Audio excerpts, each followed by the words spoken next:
the Shushinkai show in Tokyo.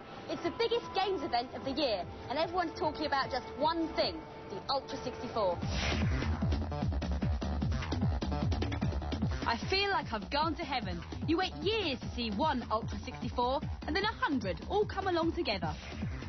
But a big letdown, only 2 playable games, Kirby Bowl and Super Mario 64, and both were only half finished.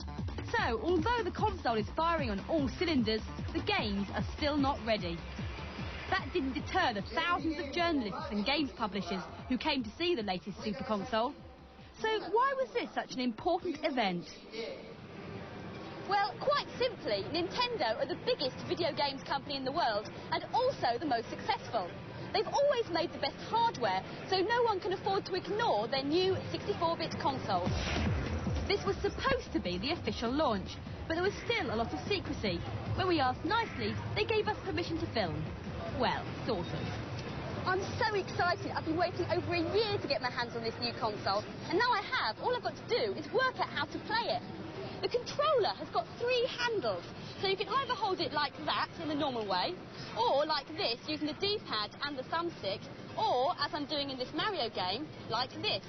And there are buttons everywhere, on the top, at the sides, and even underneath.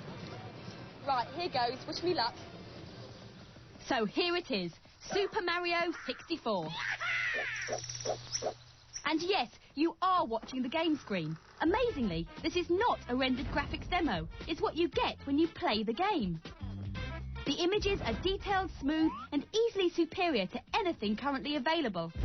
What's even more astounding is that Super Mario 64 is a genuine 3-dimensional platformer, because you can take the little plumber just about anywhere you want to go within this graphic world.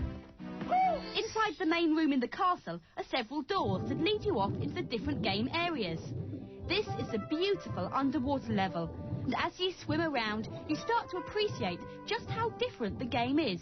You really feel as though you're free to explore the entire area. I've never before played a game with such a rich 3D environment where you can choose your view and have complete control over where you go. Forget your rock-hard beat-em-ups and rubber-burning races. Super Mario 64 is a launch game that doesn't take itself too seriously. Well, not bad for a first go. But, you know, it's really difficult to make a judgment about the ultra64. For a start, the games aren't finished yet. And secondly, it's just so different from anything I've ever played. Nintendo have placed a lot of faith in the new controller. They hope the design will encourage developers to invent entirely new ways of playing video games. And there's another revolutionary idea tucked away underneath. This is a new kind of memory card, and it plugs in there.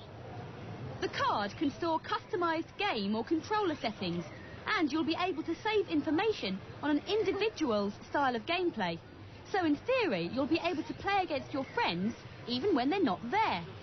At least we think that's it.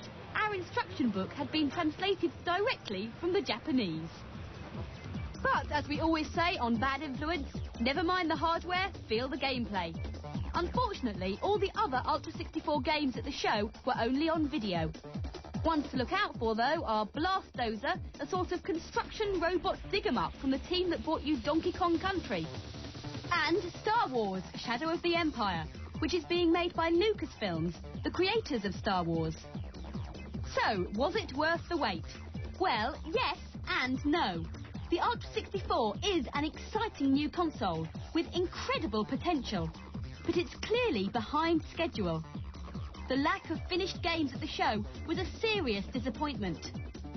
The new plan is that the console will finally make it into the shops in the USA and Japan next April.